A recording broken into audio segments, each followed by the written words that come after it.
Welcome to Designed for the Creative Mind, a podcast for interior designers and creative entrepreneurs to run their business with purpose, efficiency, and passion. Because while every design is different, the process should remain the same. Prepare yourself for some good conversations with amazing guests, a dash of Jesus, and a touch of the woo-woo, and probably a swear word or two. If you're ready to stop trading your time for money and enjoy your interior design business, you are in the right place. I'm your host, Michelle Lynn.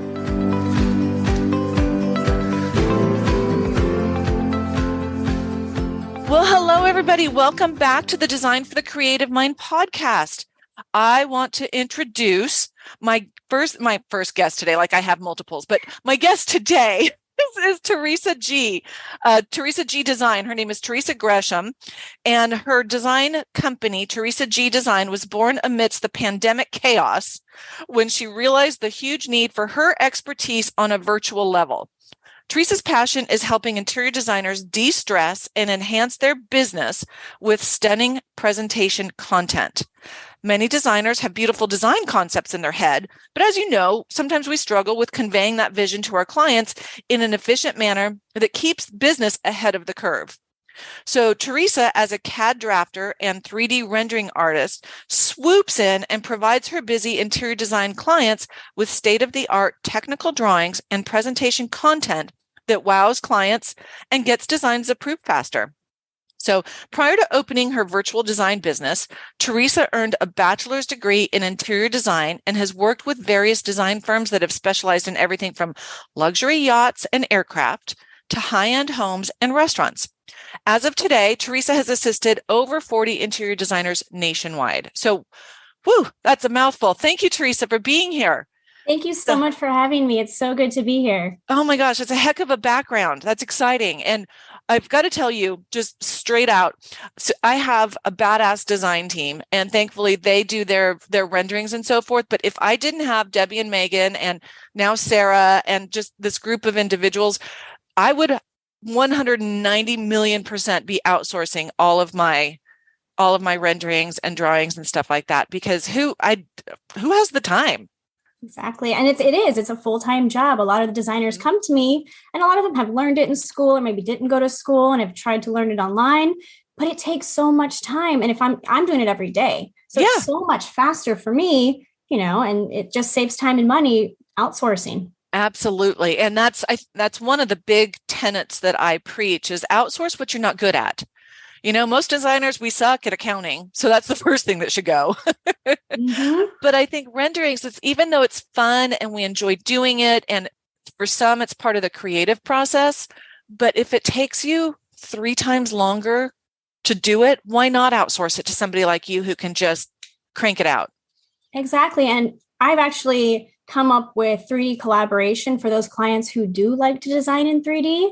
Mm-hmm. We work together in 3D. I do all the technical side, and then we get on a collaboration call and do revisions in real time. So they're able to still create in 3D, but they don't have to worry about all the technical side of it.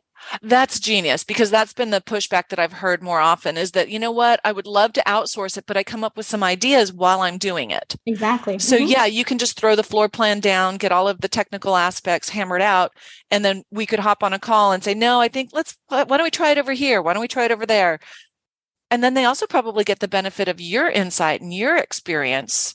Exactly. So 3D collaboration, I help with space planning, with millwork, if they need design help, if they need furniture plans laid out, maybe they just want 3 furniture living room plans. Can you just pop those in? And they're like, I like this one. Let's change it this way. It just saves so much time. That's genius that you have that collaboration aspect, and it's not just one and done. Here you go. Hope you like it. And then you're going to have to pay $99 million for the next version if you don't.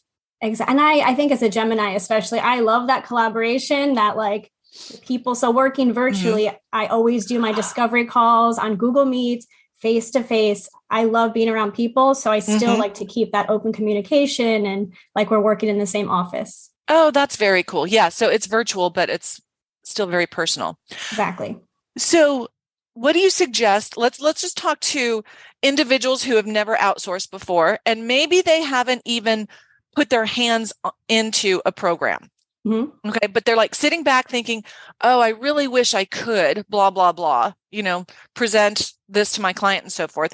Where do you suggest that they level up their design presentations and wow the clients early on in this design process? Like what advice would you give to those individuals? Definitely reaching out to a rendering artist. I think the best place to start is a Facebook group, finding maybe a comment where someone's been recommended. There's your social proof right there. Yes. Looking into their portfolios, their testimonials, and doing a discovery call, getting on a call with them, meeting them, and just seeing the process. Because once they see the process, they kind of see how easy it actually is. Right. And I just worked with a newer designer, and I met her through my business coaching group. And it was her first time using renderings. And she was doing more of a modern project, which was outside of her kind of comfort zone. Yeah. So she hired me to do the rendering. And she was just like, she was so happy. The clients were literally blown out of the water. She said, my clients have never seen anything like it.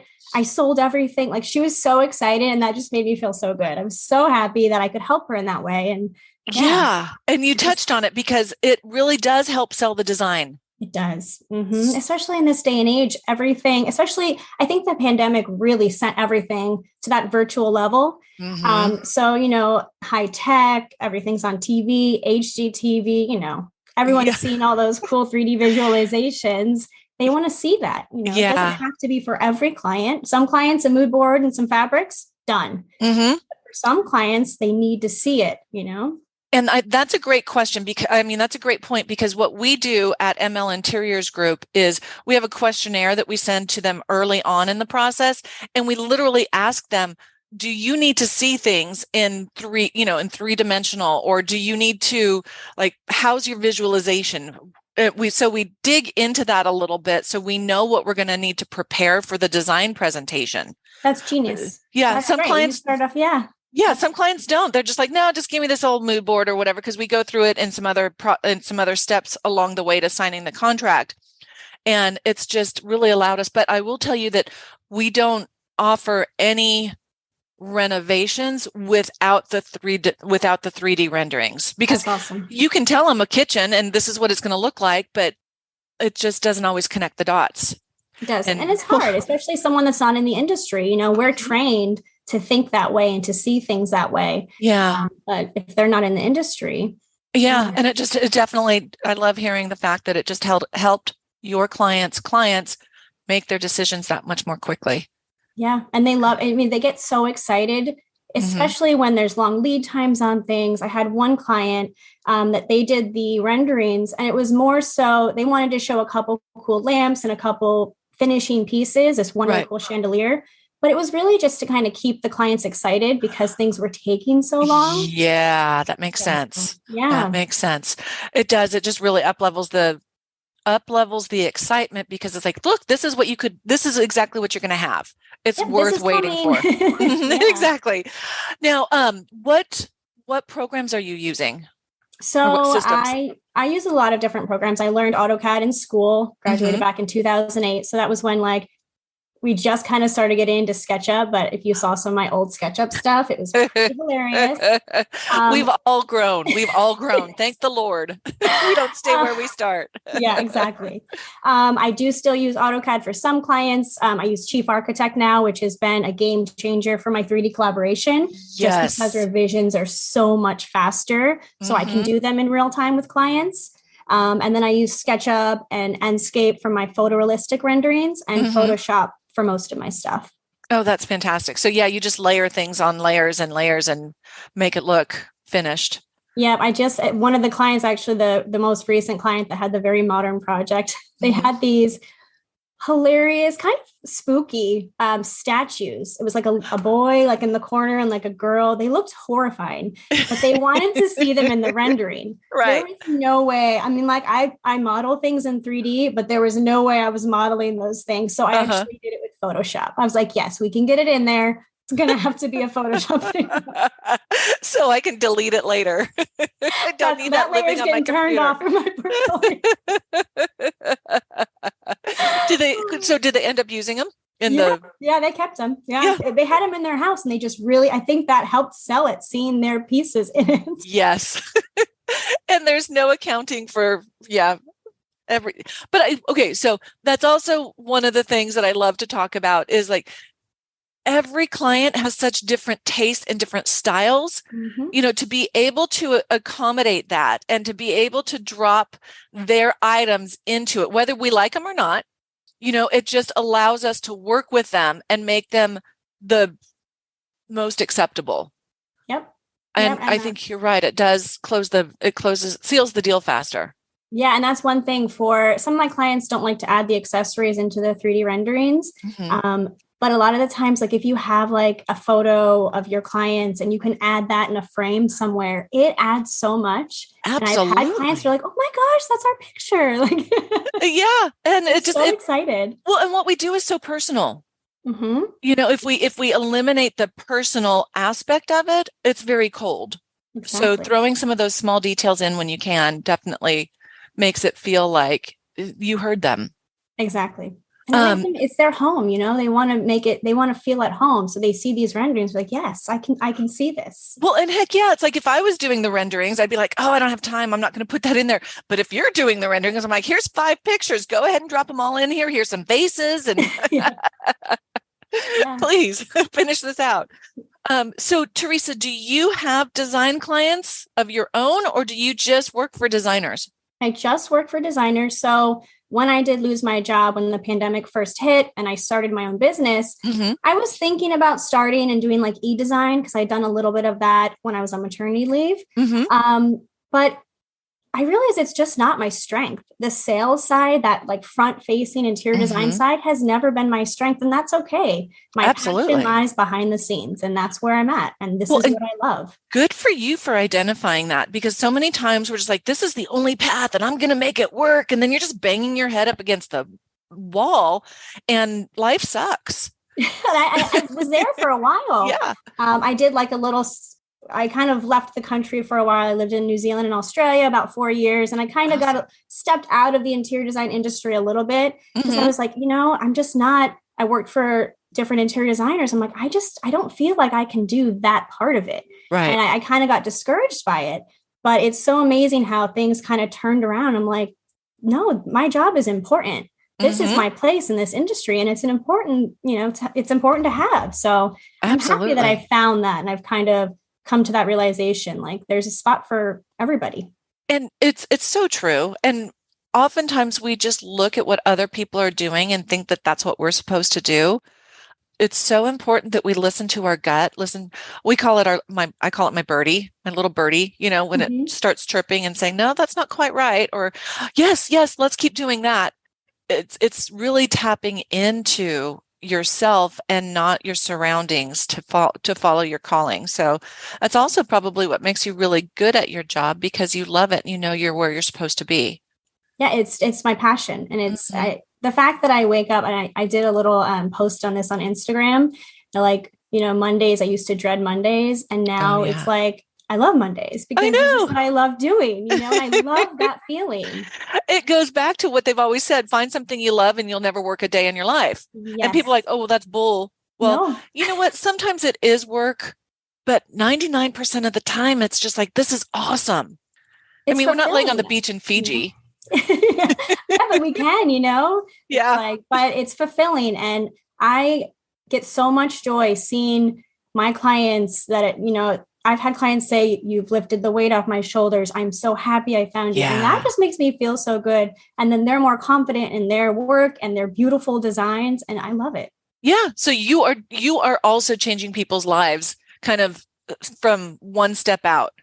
I feel like they're changing mine at the same time. So it's like this. And that's what I was saying about this industry. I love this industry. Women, men too, but we're working together, lifting lifting each other up. And I love it.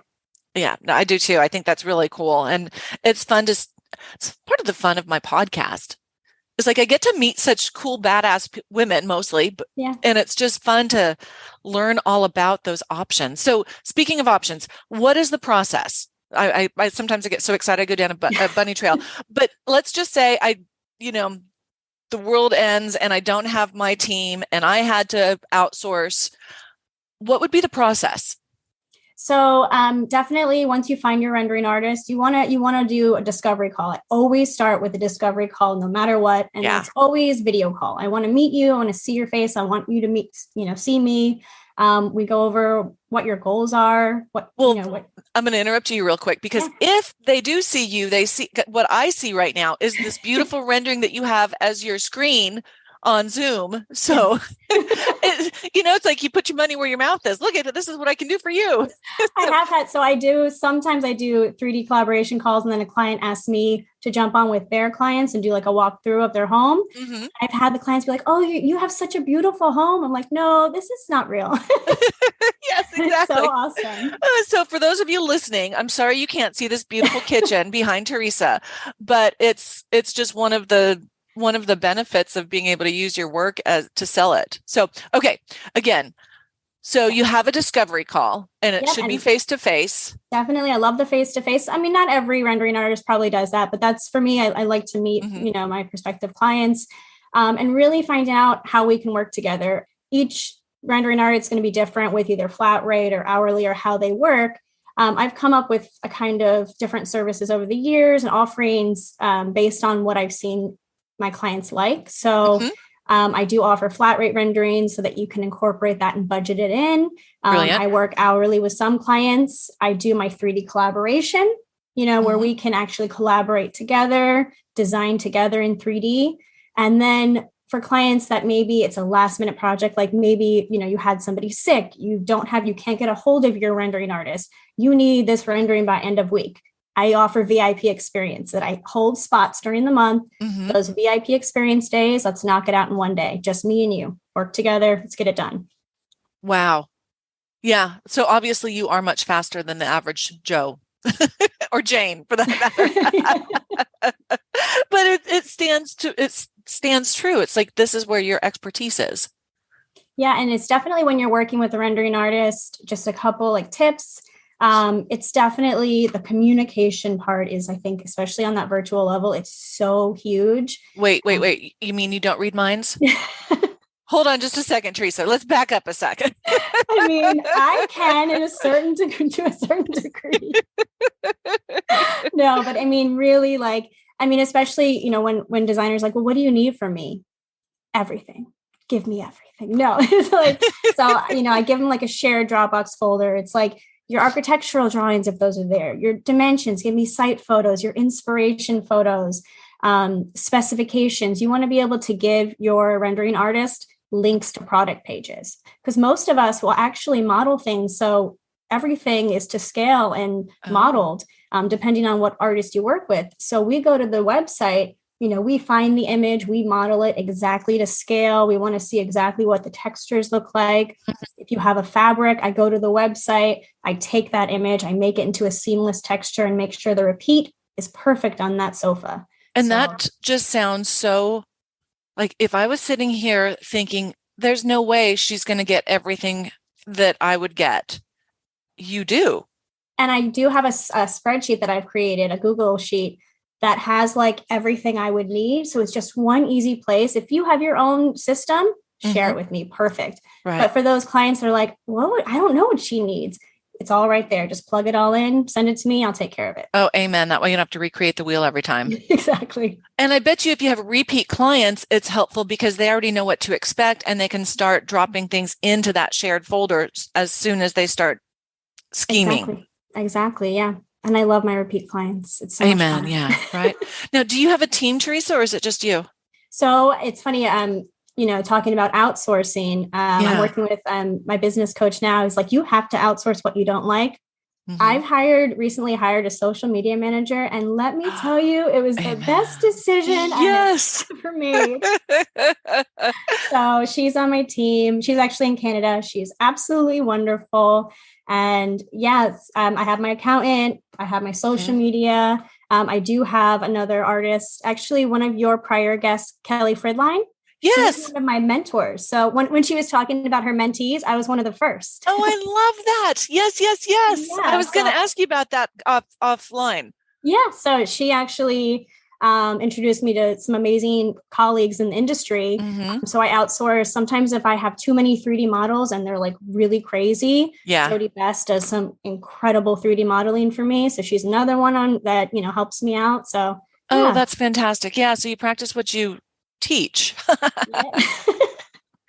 Oh, that makes such a difference though, because I'm not sure how your business flow is, but it kind of ebbs and flows. And sometimes you just have to take what's coming at you instead of turning it away. So having that assistance allows you to manage it.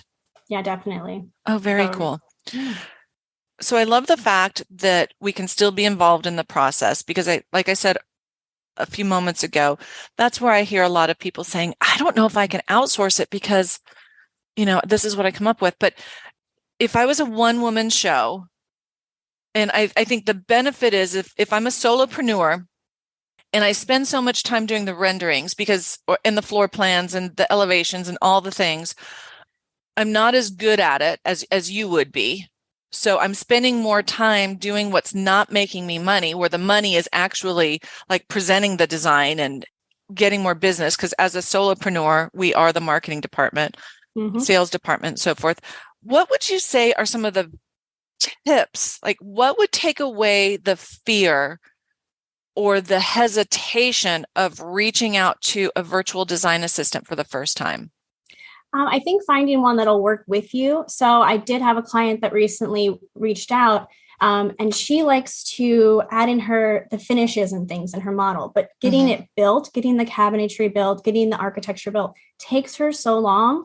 So we're going to be working back and forth where I build it all and get all the cabinetry and everything. And then I send her a file and she can add in her details that she wants. It doesn't take her forever. So there are ways you can work back and forth. And again, that 3D collaboration, I think will ease you into being, you can slowly give up.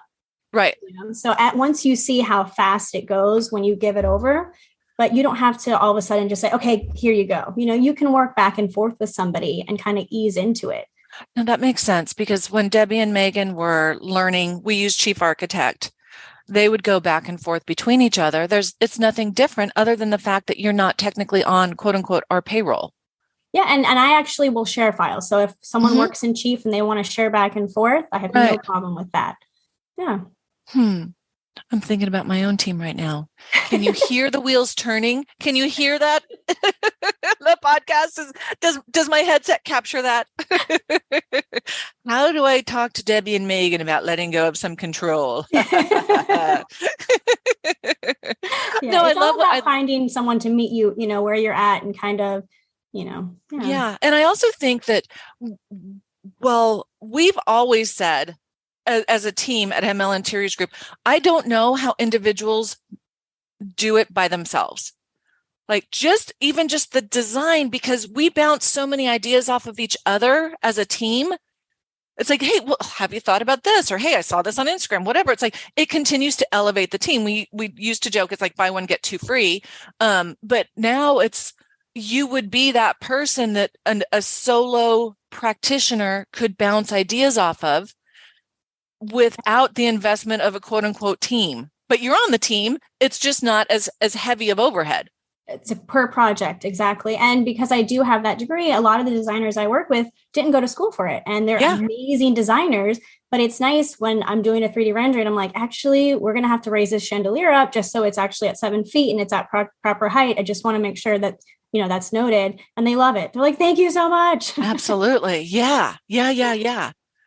Wow. I love this, Theresa. I think that you have this little gold mine just sitting right there for designers. It's like, come over here. Let me give you some gold, take it to your client. Yeah. And it is when their clients first see it. I've never had a client come back and say, my clients didn't like it. Nothing sold. It's literally always opposite. You've changed the way I do business. I have a high rate of acceptance. My clients are so happy. Like the excitement that comes out of it is so awesome. Well, and it elevates the industry because so often we are looked at as, we're going to go fluff some pillows and pick some paint. And then the client also doesn't see that same level of professionalism. And therefore they don't treat the designer as professional. You see that all the time on forums on Facebook.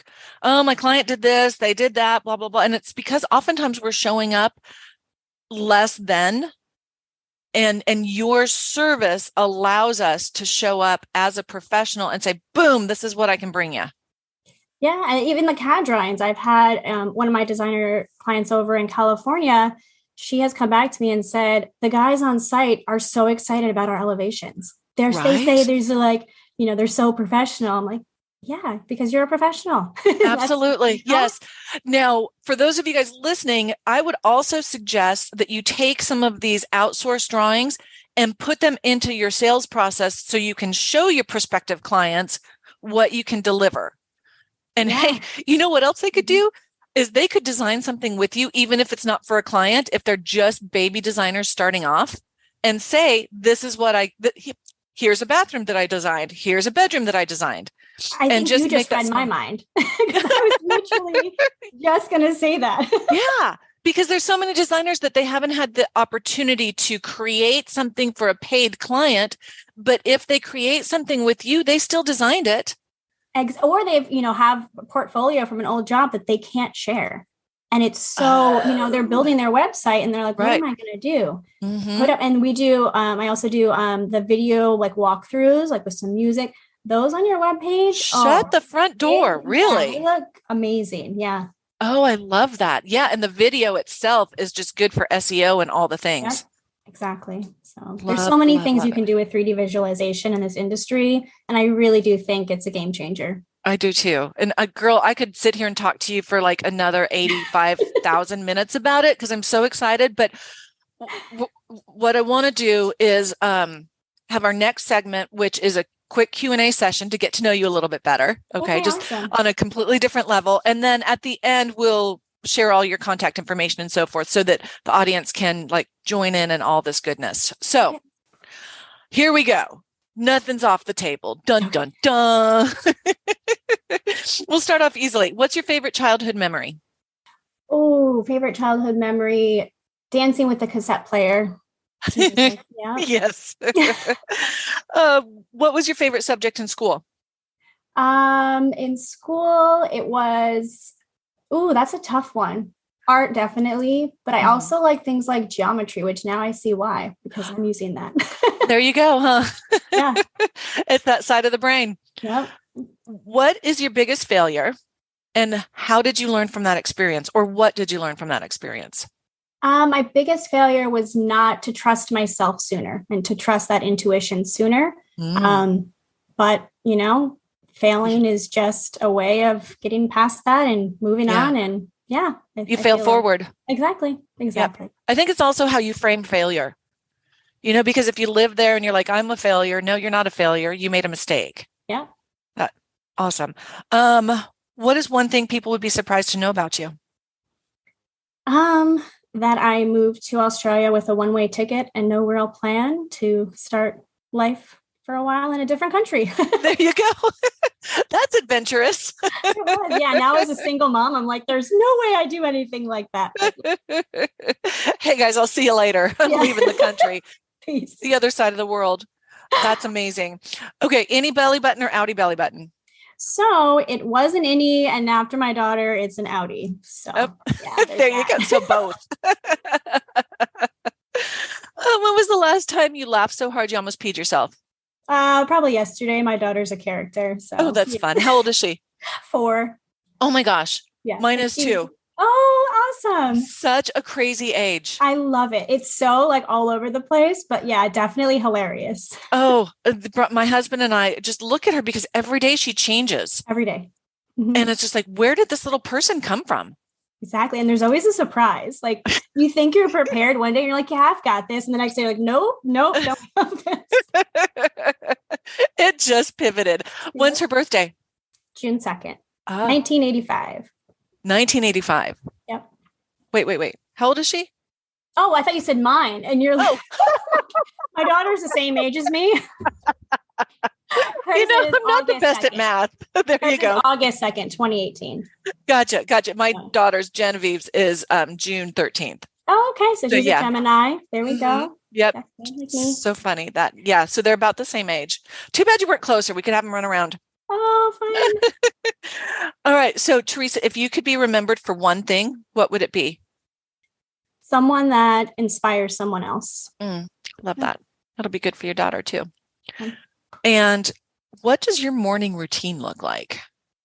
So waking up, we wake up at 5:30 now, get my daughter ready for school, make her breakfast, take her to school, and then coming back, trying to get into the 5-minute meditation and then get into work because I have until 3 p.m. to get my day through. So, yeah. There you go. Yeah, you definitely have to be very intentional. Yep. Do you have any tattoos? I do. Oh, I yeah. have a lot of tattoos, which is something I always kind of hid like in my professional world. But now I'm like, you know what? It's my art. I'm an artist. This is artwork that other artists have done, and I love it. Absolutely. And I was going to say, so you've got the right brain and the left brain firing. Yeah. That geometry thing, that whole geometry thing. What is your biggest pet peeve? Wet pant legs. So I'm 5 feet tall, and I swear my pants are always too long. And if there's a puddle and they get wet, forget it. That would do it.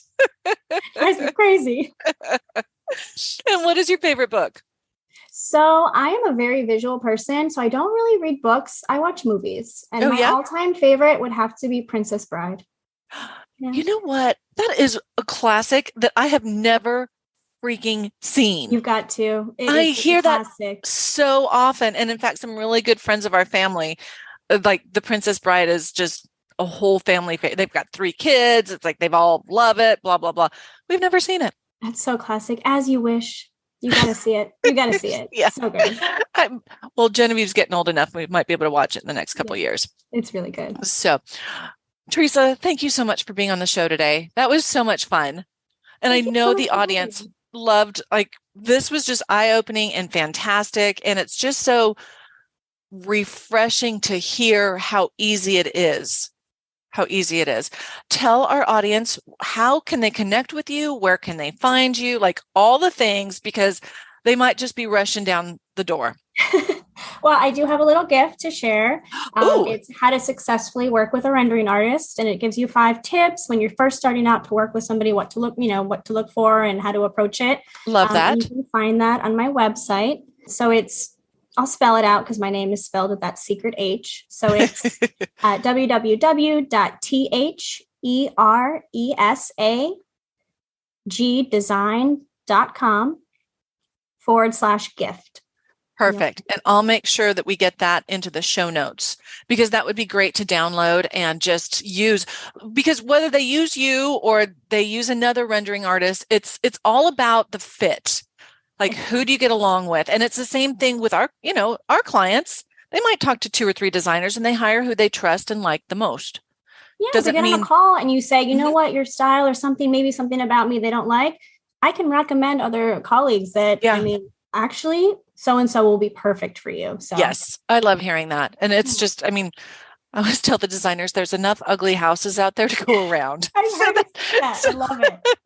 But, the next tier, it affects you too. Exactly. Okay. So theresagdesign.com/gift. And then what about your social handles? Yep. So it's Theresa G Design all around Facebook, Instagram. I made it easy. Oh, rock on. That's lucky you. You got them all. Yeah. Very cool. All right. Well, I'll make sure that all of those are listed in the show notes so that our audience can reference those. And for those of you who can benefit from even more resources surrounding the business of running your interior design business, join the growing community on my Facebook private group. It's called the Interior Designers Business Launchpad. I go live there once a week with some mini trainings. And then we also hold some badass 5-day free workshops in there a handful of times over the course of the year. So come join us over there. And I guess until next time, thanks again, Rachel. It's been so much I called you Rachel. Hold on. You look just like my friend Rachel. Thanks again, Theresa. Thank you so much. This has been so much fun. It's good to talk to you. You too. Thank you. Hey, y'all. If you love the show and find it useful, I would really appreciate it if you would share with your friends and followers. And if you like what you're hearing, want to put a face with a name, and get even more business advice, then join me in my Facebook group, the Interior Designers Business Launchpad. Yeah, I know, it's Facebook. But just come on in for the training and then leave without scrolling your feed. It's fun. I promise you'll enjoy it. And finally, I hear it's good for business to get ratings on your podcasts. So please drop yours on whatever platform you use to listen to this. We're all about community over competition. So let's work on elevating our industry one designer at a time. See you next time.